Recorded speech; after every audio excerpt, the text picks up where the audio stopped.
Pernah dengar tak pasal hantu tanpa kepala yang menghantui asrama-asrama di Jepun?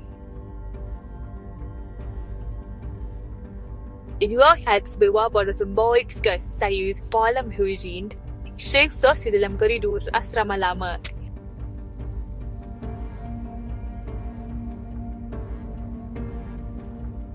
Jasim asram yang selam pada kejap berkelip kejap tak dan setiap bunyi berkeriut bergema sepanjang koridor. Cerita orang bertahun-tahun dulu ada seorang pelajar hilang dari sekolah ni. Tak ada siapa pun jumpa kepala dia. Sejak tu benda-benda pelik mula jadi. Pelajar-pelajar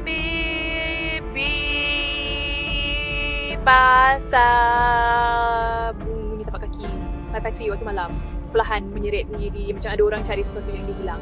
Satu malam pergi seorang budak perempuan dia nama Amy bila dia menjaga sampai lewat malam belajar pada untuk peperiksaan.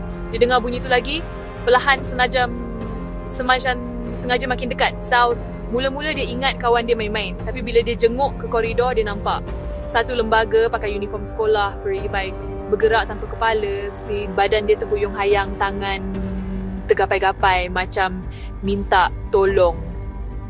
Amy terpaku, jantung berdebar kencang, tak mampu nak menjerit. Hantu tu berhenti betul-betul depan pintu bilik dia.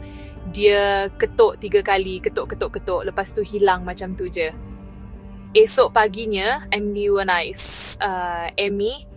jumpa satu nota diselit bawah pintu dia.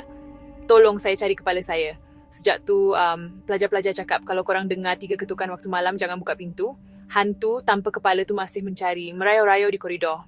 Terdesak nak jadi sempurna balik. Jadi kalau korang tiba-tiba berada di asrama Jepun dan malam tu rasa sunyi semacam dengar betul-betul ada cerita, korang tak nak jadi sebahagian daripadanya,